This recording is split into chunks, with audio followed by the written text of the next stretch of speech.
Hey guys, Kaiju here. Today we're going to be doing another Kaiju review, and as you've seen by the thumbnail and title, it is a Godzilla figure that we're looking at today. And while some people might not call it the most interesting, in my opinion, especially if you don't have a ton of Godzilla figures, this is a really good one to get. It's a very good starter Godzilla, if that makes any sense. And that is the Bandai Movie Monster Series 2019 Godzilla. This is the very first release of the figure, although there have been releases since that either update or take away some of his atomic elements from that movie. And in my opinion, this one is by far the best. There's a lot of good things about it though that I'll talk about in the review, and to start that off, let's go into the detail of it. So first of all, the detail of this figure is phenomenal, as most Bandai figures are, and especially on the legendary Godzilla, it just looks great. The scale detail is fantastic. You can see all the wrinkles and bumps and scales that he should have. If I had to nitpick about anything, it would be the painted teeth. I don't think they look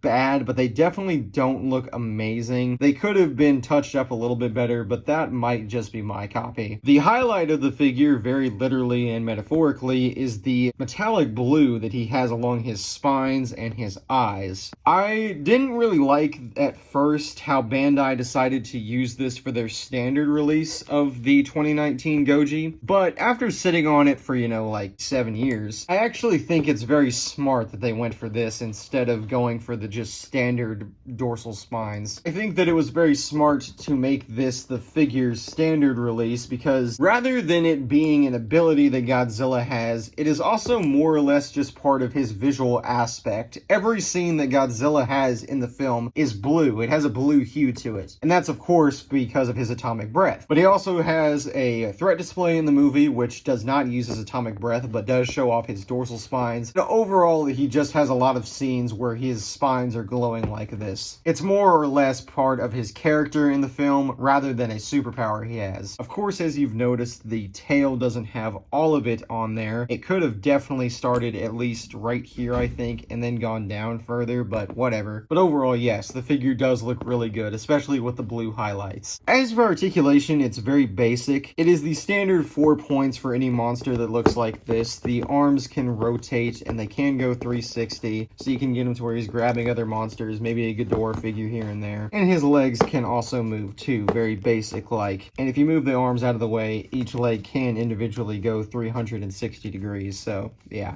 Overall, 4 points is pretty good though, but now we're going to move on to the highlight of the figure, which is sizing. To start that off, I'm going to show off another very basic legendary Godzilla. This is the Playmates GXK one from the very first wave of that movie line. Both these figures look really good, and for a long time, this was the figure that I used as my main MonsterVerse Godzilla. However, there are quite a few things I think the Bandai one does better, mostly just in terms of paint and detail. I think this one is nicer. The gloss on the Playmates one is not very pretty to look at. Meanwhile, the more gritty, realistic take Bandai does is a lot better. I also like the size difference both figures have. I think that the standard Godzilla figure should be this tall. While the Playmates one is fine, I just think this one looks a lot better. As for another Godzilla that has a similar overall blue look to it, here is the Bandai Heat Ray Radiation Godzilla from Planet of the Monsters. This one also looks really good next to this Goji, and like I said earlier, this is the figure where you can clearly see they're trying to show off his atomic breath ability. Meanwhile, this one is just how he looks most of the time in the film. To show off a not so good size comparison, here is the Burning Godzilla from Bandai Creations. Now this is a case where this figure should have been more in line with the Bandai one and should have been about this tall, but we learned from our mistakes, and obviously Bandai has, because they've since released Burning Godzilla figures that are more in line with this. So that's the end of the review for the figure. Overall, like I said, this is a great Godzilla, especially if you're just starting off your collection. It has a lot of nice detail on it. The paint overall is spectacular. The articulation's fairly basic, but you'll get used to that aspect of Godzilla figures. And overall, the sizing especially is probably the biggest highlight of the figure, with it being a nice about 6.5 inches tall. If you can find it for, I would say, under $40 to $30, I'd say pick it up. That's about what I paid for it. So I'm really glad to have it in my collection after all these years, and it's definitely my favorite Godzilla figure I own at the moment. Thank you all though for watching, and I will see you all in the next video.